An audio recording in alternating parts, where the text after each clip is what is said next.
Gesprächspartner. Sie werden ihn auf den ersten Blick erkennen. Es ist Donald Trump.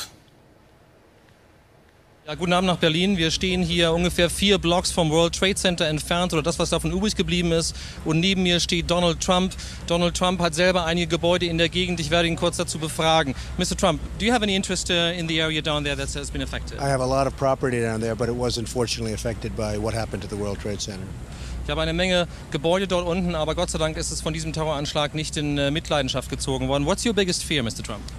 Well, I just went to what they call ground zero. I've never seen anything like it. The devastation, the human life that's been just wasted for no reason whatsoever. It is a terrible scene. It's a terrible sight. But New York is a very strong and resilient, and they'll rebuild quickly. Ich habe noch nie so eine Verwüstung gesehen, ich habe noch nie so eine Verwüstung menschlichen Lebens gesehen, eine Verschwendung menschlichen Lebens, aber New York wird damit fertig werden mit so einem Terroranschlag. Mr. Trump, what should be the response to this attack? How should the US respond to such a devastating? Well, I think they have to respond quickly and effectively. They have to find out exactly what the cause was, who did it, and they have to go after these people because there is no other choice. And then secondarily, and much less importantly, we have to rebuild in some form that will be just as majestic as the World Trade Center. Also die USA müssen auf diese Verwüstung, auf diesen Terroranschlag so deutlich wie möglich und so schnell wie möglich antworten. Und vor allen Dingen sagt er, wir werden wieder ein Gebäude bauen, was noch majestätischer ist als das World Trade Center. Will you be involved? Will you take any efforts, any steps to reconstruct the area? Well, I have a lot of men down here right now. We have over 100 and we have about 125 coming. So we'll have a couple of hundred people down here. And they're very brave and what they're doing is amazing. And we will be involved in some form in helping to reconstruct.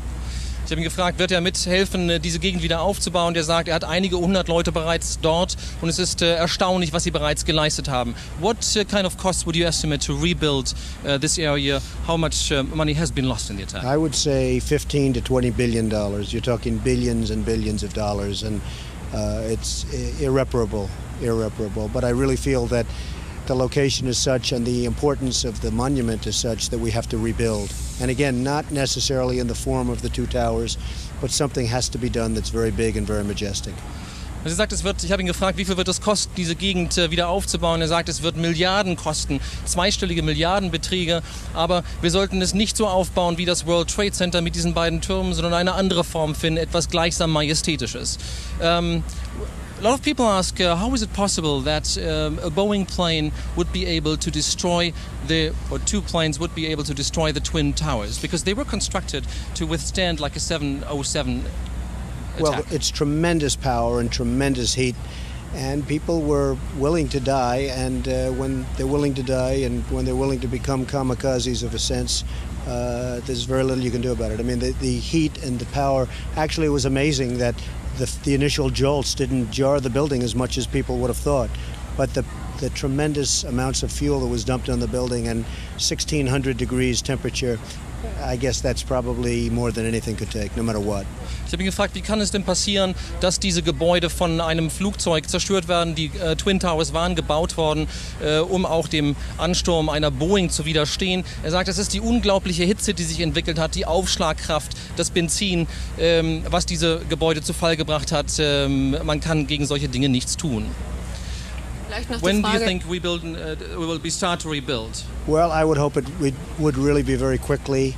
A lot of great genius people in the city, and I think that within a shorter period of time than first we have to get rid of what's there, and we have to save as many lives as possible, if that is possible. Today they found 5 people under the rubble, which is amazing, alive. But after that process takes place, I think they can start thinking about rebuilding, absolutely. Ich habe ihn gefragt, wann werden die Wiederaufbauarbeiten beginnen. Er sagt, wir müssen erst natürlich das Leben retten und diese ganzen Aufräumarbeiten vonstatten bringen und dann gleich beginnen, wieder aufzubauen. Vielen Dank, Mr. Trump. Danke. Thanks a lot. Danke. Ja, danke. Ja, soweit Stefan Bachenmeier. Wir haben das eben in dem Gespräch gehört und das hörte man auch schon in den vergangenen 2 Tagen immer wieder. Man will die Stadt neu aufbauen, aber letztendlich ist es doch ein Trauma. Meinen Sie, dass dieses Trauma in nächster Zeit überwunden werden kann?